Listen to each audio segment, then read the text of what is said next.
Hello, everyone. This is Coach E. I'm with the GameReady podcast. I just wanted to reach out to everyone, uh, do a brief uh, podcast. I just got off the phone with a teammate of mine, and I suggest everyone who was a part of a team or some sort of organization where you developed a relationship and a close bond with someone, reach out to them. You know, I know everyday life gets in the way, and you kind of let the days run into each other, and you start to just kind of like become kind of complacent. I've been there. I'm still getting out of that, and you don't value the relationships that you had in the past that has helped you grow, and you don't value those people till they pass away.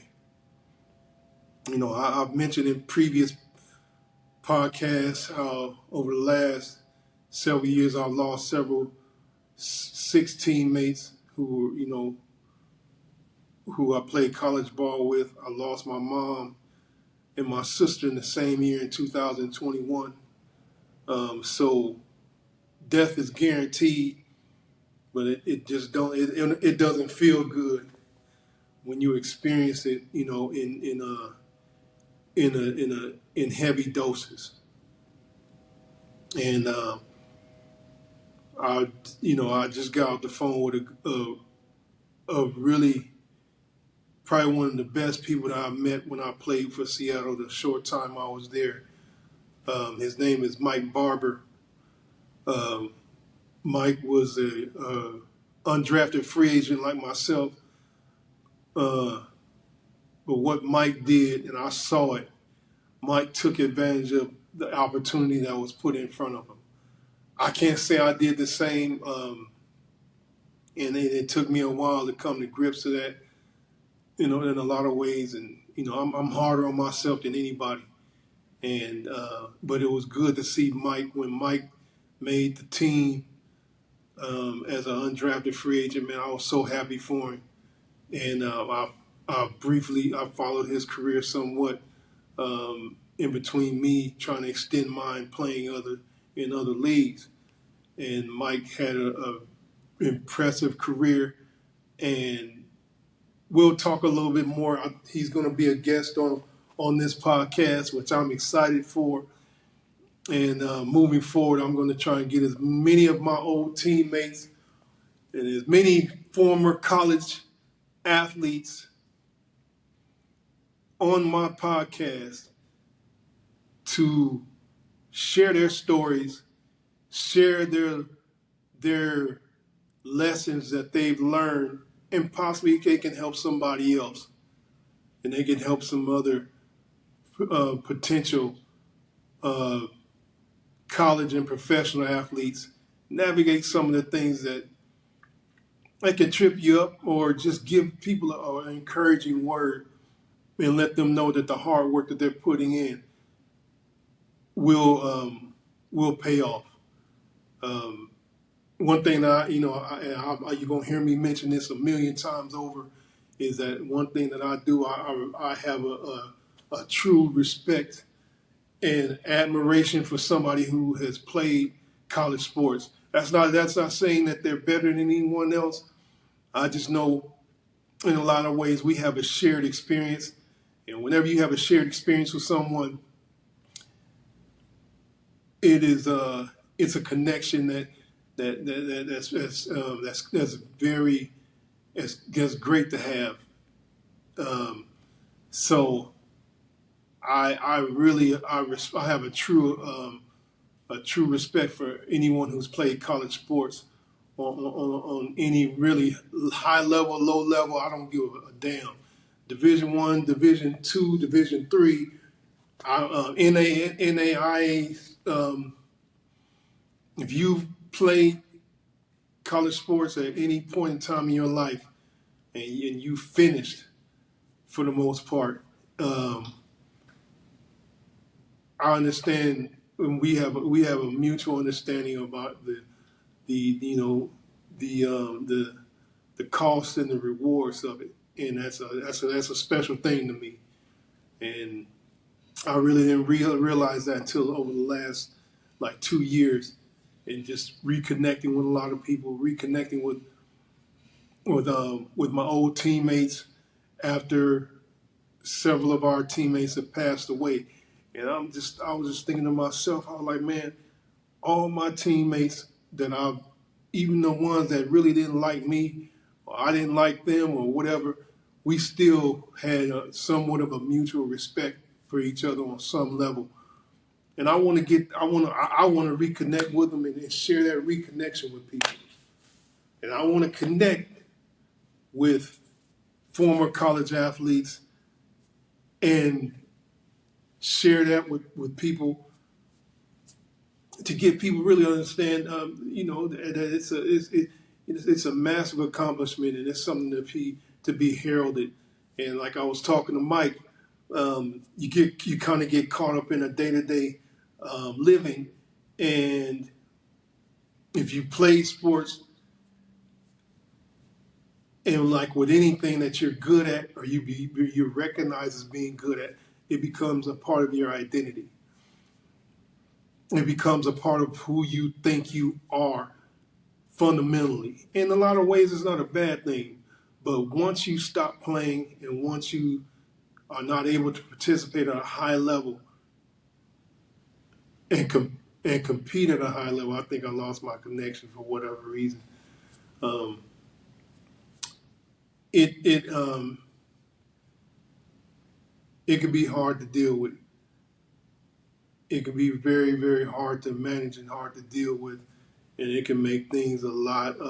It can make your life um, not as enjoyable as it should be, because especially as you get older, stories that you share, um, if you have not processed and found another purpose outside of sports that really fulfills you, um, it can lead to a lot of bad things, a lot of depression, a lot of self-doubt, which I know I've dealt with over the last 3 years, really over the last 5 years, probably longer than that, because it kind of goes in waves. um, and you really don't don't feel that those stories are even real anymore. And as you get older, those stories become more and more like fairy tales, which leads you to actually become even more and more, um, you know, depressed, and you start to kind of recede and and and you start to really put yourself in a position where you don't value yourself. I'm sorry about that. That's my air compressor for one of my one of my pieces of equipment. It'll pop on every once in a while. Um, but the goal for this episode was just to, my heart was so happy talking to Mike. I had to share with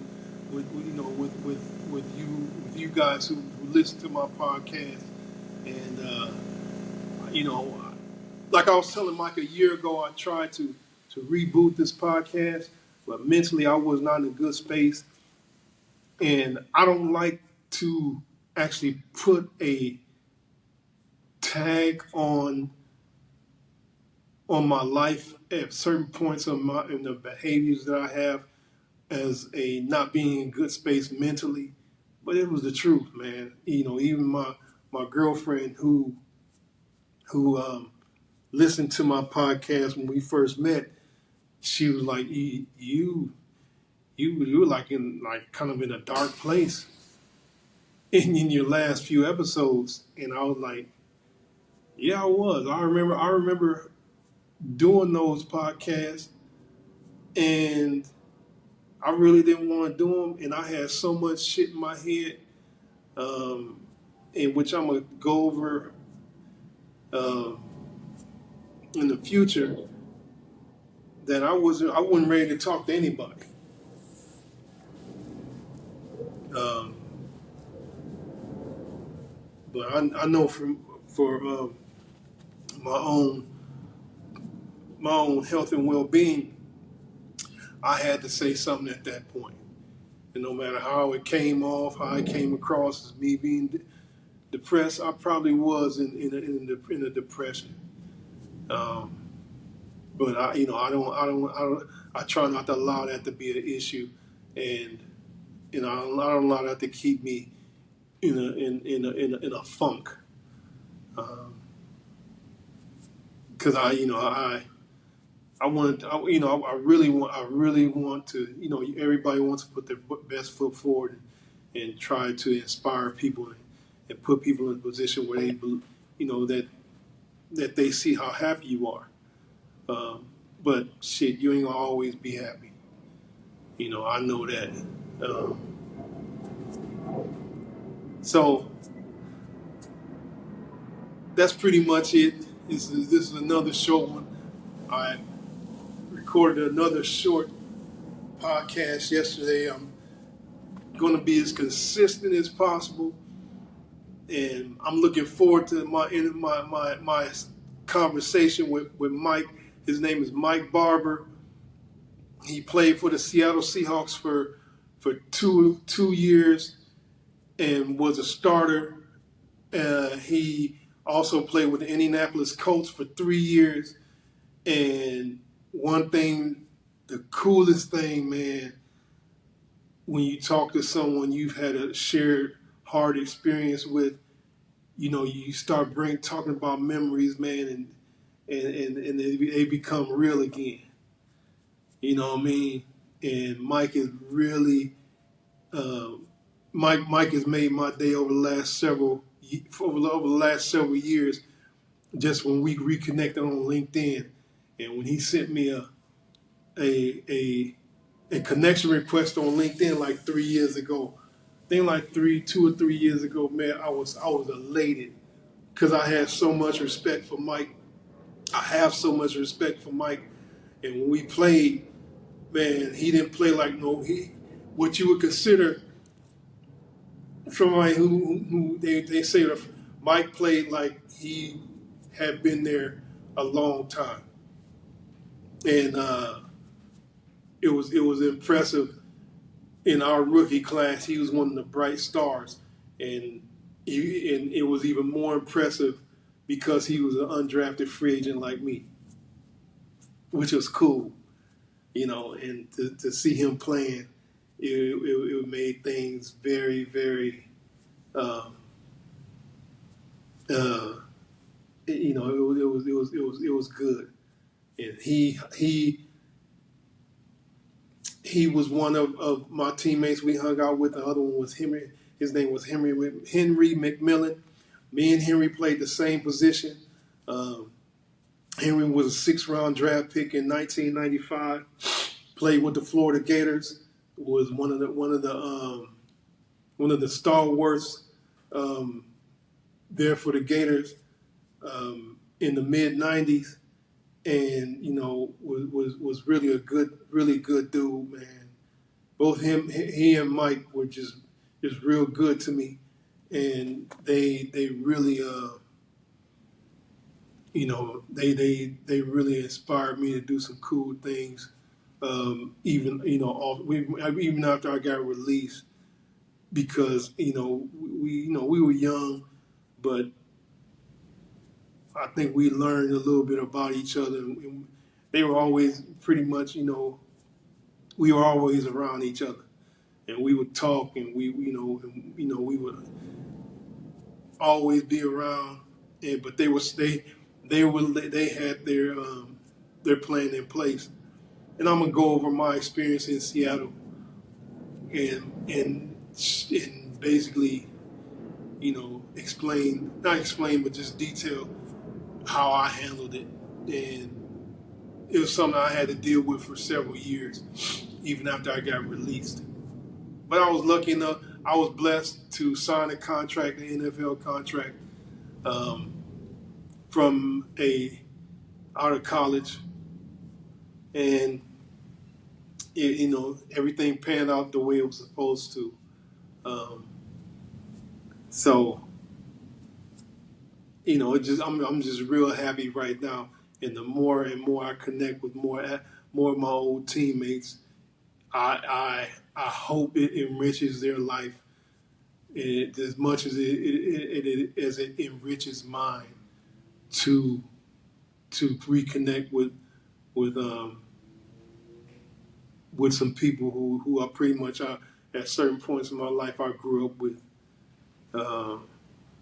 especially as your family condenses and gets smaller due to time, to reach back and connect with some people who are very important in your life it's a cool thing. So, but anyway, I'm not going to ramble on anymore. I just want to share that with you guys. Make sure you subscribe and like this episode and this podcast. I want to show the value of reconnection and the value of finding your purpose outside of what you are good at. And there's other levels to this, man. I'm figuring it out as I go on. I really want to connect with people who have a purpose and who has similar experiences as what I've experienced. And that's why my focus is on college athletes. So if you have a college athlete that you know of that's really done some cool, imaginative things with their life, or if you have a ex-college athlete that you know of, or if you're one of many college athletes who are just trying to figure this shit out, reach out to me. And hopefully we can connect and we can, just have a good conversation. That's all this is about, man. Having good conversations and connecting with people. Because the more people that you connect with, the longer you're gonna live. The longer you're gonna live, the happier your family will be, hopefully. So, with that being said, thank you guys for listening and watching. If you are one of my subscribers, one of my few subscribers at this point. And I look forward to talking to you guys soon. You guys make somebody smile today and take care.